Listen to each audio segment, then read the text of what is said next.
Labą rytą. Dabar 12 kelionės diena, 7 valandos ryto ir 17 laipsnių temperatūros. Važiuosim iki Austrijos kažkur 300 km. Išvažiuojam gan anksti, tai tikėkimės nebus didelių mašinų spūsčių. Saulytė šviečia, bet yra ir debesėlių, tai oras taip pat labai geras. Austrijoje dabar turėtų būti panaši temperatūra, bet diena taipogi nesikeis.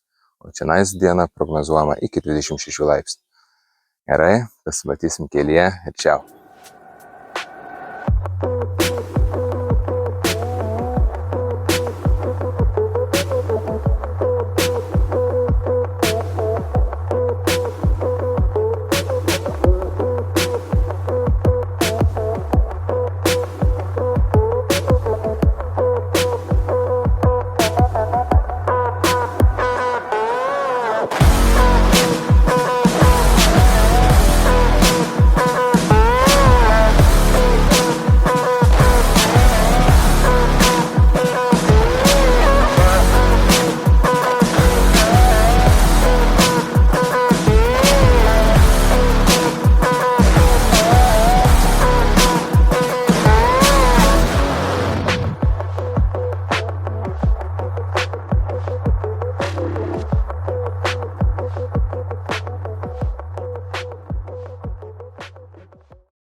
Sveiki, esu jau Austrijoje, bet dar trumpai prisiminimai sugrįžkime į Slovėniją.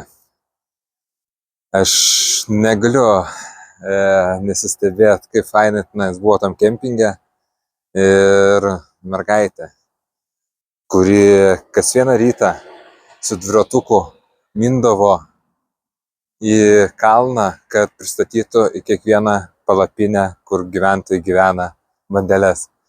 Tai buvo kažkas tobula.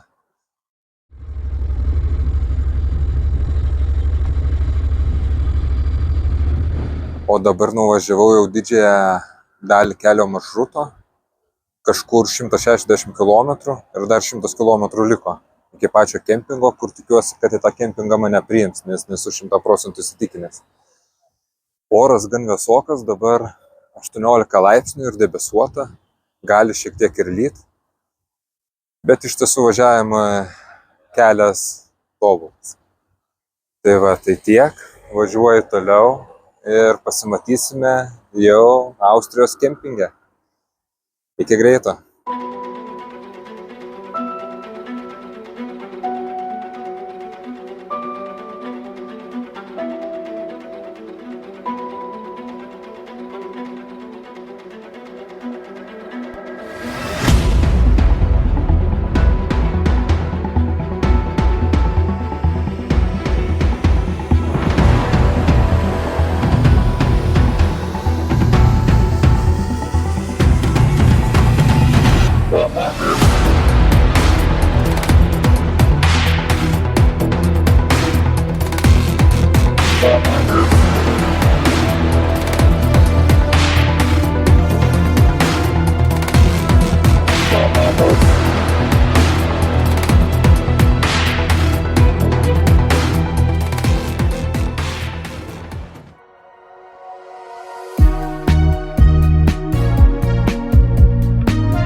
Esu jau Austrijoje, už mano nugaros mano kempingas, kur esu apsistojęs.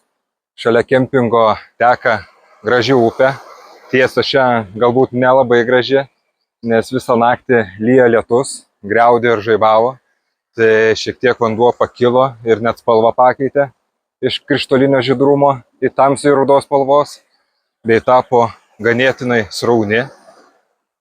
Taipogi yra aplinkui kalnai, visą kempingą juosia kalnų linija, tai labai faina. Pats kempingas beje kalnuose įsikūręs, bet apie kempingą šiek tiek vėliau papasakos. O dabar trumpai apie kelią papasakosiu. Tai kelias nebuvo sudėtingas, greičiausiai todėl, kad išvažiavau anksti ryte. Labai greit prasidėjo greitkelis. Tas greitkelis buvo mokamas dėja. Ir kas nelabai fainai, kad Austrija neskirsto motociklų ir automobilių, ima mokestį vienodą. Tai susimokėjau dviejose atkarpose apie 20 eurų bendrai už kelius. Greitkelis buvo labai gražus, nes juose greitkelį augmenija ir ganėtinai tanki. Pušis, tai jaučiausi lyg važiuodamas ne į Austriją, o važiuodamas į Dzūkiją, kas irgi labai fainai. Kuro sąnaudos motociklo apie 4 litrus, tai jau tampa kaip ir standartų. Tiesa, po greitkelio prasidėjo labai gražus motociklų kelias, nes pats kempingas yra įsikūręs kalnuose. Ir tas kelias buvo į kalnus, šalia upės ir mažų kriokliukų. Tai būtinai įdėsiu į aprašymą ir parodysiu maršruto nuotraukėlę, kaip ir visą laiką darau. Tai trumpai tiek apie kelią. Truputį pakeičiu vietą, priejau arčiau savo palapinės, nes nesuprantu lis ar nelis. Iš tiesų, kalnuose orai labai permainingi ir jeigu ryte apie 20 laipsnių, tai nuvažiavus nuo kalno gali būti virš 30 laipsnių. O grįžtant į kalnus jau gali būti ir audra, kai man vieną kartą ir buvo. Tai visas permirkau, motociklą pastačiau ganėtinai paskubomis, nepažiūrėjęs kaip, tai kadangi buvo ganėtinai smarki audra, žemė suminkštėjo, motociklas nukrito, tai lūžo man priekinis stabdis ir rankų apsaugos nuo vėjo. Tai priekinį stabdį pasikeičiau. Rankų apsaugą nuo vėjo dar kol kas laiko, tai laikysiu. Gal pakeliu kažkur ir pasikeisiu. Bus matyt. Tai va, tai aprangos reikia visokios, ypač kalnuose, tai tikrai pasiimkit. O kas liečia patį kempingą, kaip ir nekartą minėjau, tai kempingas pats yra įsikūręs kalnuose. Visą kempingą sieja kalnų linija. Tai kas yra labai svarbu ir ką reikia žinoti, tai naktis šiandien yra ganėtinai drėgnos ir vėsios, tai reikia suslėpti visus rūbus, nes ryte viską ras iššlapę. Pats kempingas yra aukščiausios klasės, tai viską jis turi, ko tik reikia. Tai yra džiovintuvai, tu gali pasidžiauti į rūbus, yra specialios džiovyklės rūbams kabinti. Yra biliardo stalai, yra saunos, pirtis, tai tu jautiesi net ne kaip kempinge, o labiau kaip spa čianais apsistojęs. Kaina nakvynės 28 eurai, tai čianais įskaitant viską, motociklą, palapinę ir vieną asmenį sezono metu. Jeigu papildomas žmogus apsistotų, tai berods apie 13 eurų papildomam žmogui mokestis.